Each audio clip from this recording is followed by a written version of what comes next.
La croix est la seule voie de la connaissance spirituelle. Et elle ouvre la voie de la pleine connaissance du Seigneur. Aussi grande que puisse être l'importance de l'étude de la parole de Dieu pour poser une base solide dans l'œuvre du Seigneur, vous ne parviendrez jamais à la connaissance du Seigneur simplement en étudiant la Bible.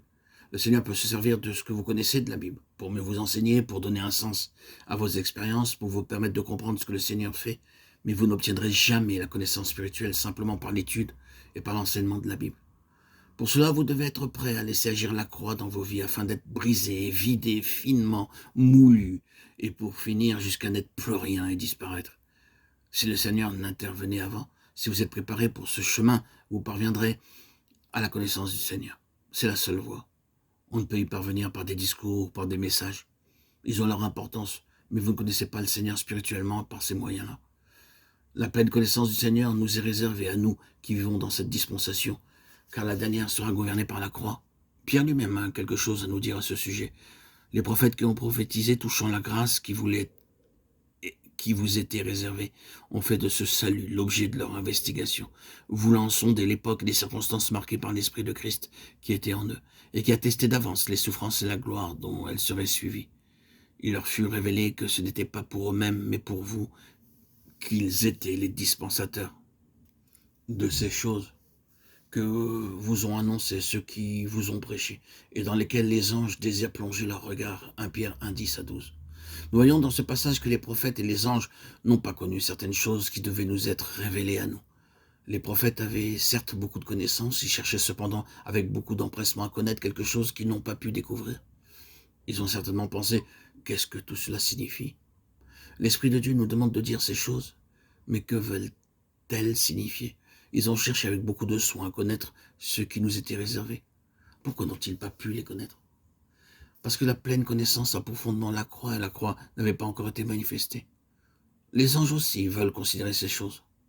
Comment cela se peut-il? Nous pensons que les anges connaissent tout. Sans aucun doute, nous croyons que les anges ont une plus grande connaissance, une plus grande intelligence de ces choses que nous-mêmes.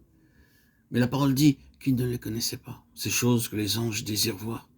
Pourquoi ne les connaissent-ils pas? Les anges n'ont pas besoin de la croix. La croix n'a pas de signification pour eux personnellement. C'est sur la base de la croix que nous entrons dans cette pleine connaissance. Avons-nous besoin d'un autre argument? La croix n'aboutit pas seulement à des résultats négatifs, elle est aussi positive.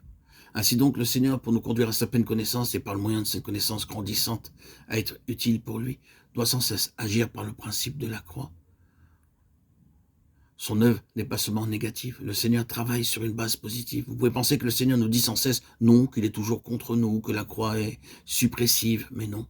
C'est un instrument positif dans la main de l'Esprit de Dieu. Dieu agit de manière positive. Il faut savoir que quand le Seigneur nous introduit dans de nouvelles profondeurs de la signification de la croix, il désire par-dessus tout nous conduire toujours plus loin. C'est la loi de l'Esprit de vie. Vous devez vous souvenir que le Seigneur Jésus, dans sa résurrection, n'est pas resté comme il était auparavant. Avant sa mort, il était sur cette terre, puis il a dû mourir. Paul parle de sa résurrection d'entre les morts en ces termes. Quelle est envers nous qui croyons l'infinie grandeur de sa puissance, se manifestant avec efficacité par la vertu de sa force? Il l'a déployé en Christ en le ressuscitant des morts et en le faisant asseoir à sa droite dans les lieux célestes, au-dessus de toute domination. Éphésiens 1, 19, 21. Par la résurrection, il a été placé au-dessus de tout. Le principe de la résurrection, c'est celui du ressort, du rebondissement. Nous pouvons tomber bien des fois et sans cesse plus profondément que jamais auparavant, mais l'Esprit de Dieu désire que cela produise dans notre être une nouvelle élévation. Ainsi, ne craignons pas lorsque nous avons le sentiment d'être vidés au bout du rouleau, rendus à l'extrémité. Adressons-nous au Seigneur. Et si tout cela est vraiment l'œuvre de sa croix, cela sera changé en bien et il parviendra à ses fins. Vous aurez désormais une plus haute position que celle que vous aviez auparavant.